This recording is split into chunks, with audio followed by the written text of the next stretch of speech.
Dr. Susanna Hills, give us the gut check, the reality check here on Omicron, right? Put this into context, because this is not even close to being as widespread as the Delta variant was, which we've talked about a lot, which we've covered a lot over many months here. How concerned should people in this country be right now about it? Yeah, well, Hallie, there are a couple of factors that make this particular mutant or strain concerning. Number one is, in a very short amount of time after identification, it has spread to a number of countries. It's been identified in 5 different countries.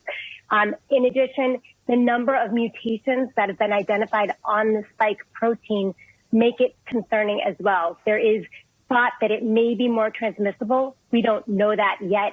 There's thought that it could potentially evade some of the immunity conferred by the vaccines that we currently have, which then would complicate the efficacy of the vaccines that we have currently available.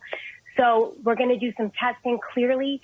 We're going to see where this leaves us and whether our vaccines, in fact, are effective against this particular strain or not. And thank goodness that South Africa is doing the genomic sequencing necessary to identify this particular strain so that we can now study it and learn more and hopefully curb its spread internationally and globally. I want to come back to that idea of vaccines, Dr. Hills, and where we stand there as it relates to Omicron. But Ron, let me go to you, because right now we know the Dow saw its worst day of the year because of the news about this whole thing, right? More trouble coming out Monday. What do you expect? Sorry, Ron. Go ahead. Well, 2 days we were just talking about a very hot economy and inflation, and now the market's worry has shifted 180 degrees to the point where if this variant is more transmissible, if it evades vaccines, if it causes a slowdown in the global economy because of these travel restrictions, then it's an all bets are off environment in which Europe is still dealing with Delta and not dealing with it terribly well. So the market got spooked. As you could see, the Dow's down 2.5%, 905 points, worst day since October of last year. Oil prices fell almost $10 a barrel. Interest rates fell below 1.5%. This is a concern about a global economic slowdown that could affect U.S. growth prospects. And so the market not positioned for this in any way, shape, or form. And it was a holiday shortened session. We closed at 1 o'clock Eastern time today. Right. So nobody wanted to go home owning assets that would be vulnerable over the weekend to any new news about this variant. I want to bring in NBC's Josh Letterman now, who's traveling with the president from Nantucket. Josh, we talked about the new statement from President Biden. Tell us more about it.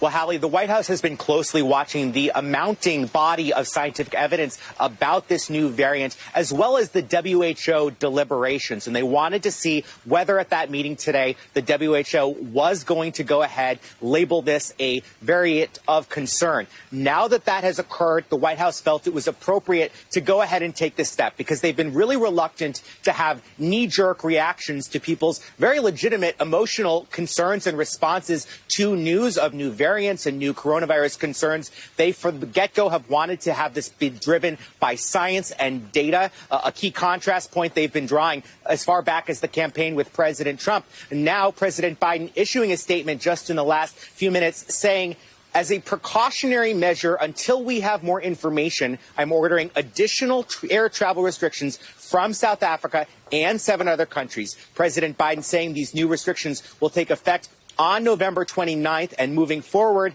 the U.S. will continue to be guided by the science and what my medical team advises. We do know that this decision today, Hallie, came at the recommendation not only of the president's chief medical advisor, Dr. Anthony Fauci, but also of the CDC. The president has been getting regular updates here in Nantucket from those officials. But we should also point out this restriction is not going to affect American citizens who might be in one of those countries trying to get back home. They will still be able to travel here, although they still will be subject to a COVID-19 test, which, of course, is now a restriction in place across the board for anyone trying to enter the United States, Hallie. Dr. Hills, from a medical perspective, do you believe that this is the right move at the right time here? I do think this is the right move at the right time, particularly if we find that our current vaccine conferred immunity is not going to be effective against this variant. We don't know that information yet. And right now, we are also at another peak travel moment with the holidays here in the U.S. Yeah. And it's really just a mixture for increased transmission, increased spread, and increased risk to really not only Americans, but the global community. You hit on something really important, and you said the words, and I'm paraphrasing here, but like, we don't fully know, right? We don't have the whole picture of what this variant is, what it looks like. And that echoes, I think, what Dr. Fauci said this morning, that scientific teams need more time to study this variant. How long do you think it might be before we get a fuller picture of what Omicron is all about? Well, earlier this morning, Dr. Fauci was saying that it will probably take a couple of weeks to really get the information we need to know how transmissible this variant is and the impact that we can anticipate that it will have. And in the meantime, it really does make sense to take measures to curb its spread. And one of those measures is restricting travel from countries that right now have evidence of cases. Josh, I want to go back to you for one quick second, because as we talked about, one of the things that President Biden brought up, he also wants the idea of intellectual property protections for COVID vaccines waived at this WTO meeting next week. Can you tell us more about that? Yeah, that's right. The White House has been concerned about taking steps that would actually make it harder for private companies to quickly and effectively develop these types of vaccines in the future. They understand there are very legitimate intellectual property concerns and equities at stake there. And so they've really been trying to strike the appropriate balance between trying to get vaccines into the hands of people, particularly in the developing world, in parts of the world that don't have access to the vaccine. You know, South Africa, for example, a very low vaccination rate. They have been trying to get more access to the Moderna vaccine to try to create perhaps their own version of it to distribute to their citizens to try to get a handle on this, but running up against concerns from the companies who say, look, if we're not able to protect our intellectual property and market this, we're not going to be able to do the R&D in the future that's needed to get these vaccines as quickly to people as possible. So the White House trying to balance those equities as they work with the WHO on the most effective way to get as many shots into arms as possible. Do you expect to see the president at all today, Josh?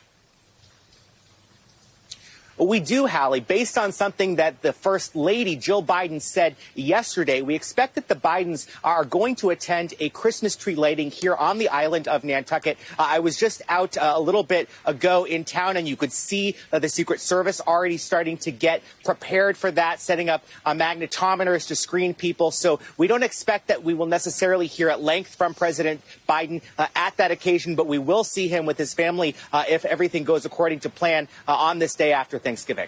Josh Letterman, thank you. Claudio Lavagna, thank you. Dr. Susanna Hills, we appreciate your expertise. Ron and Sana, always appreciate you being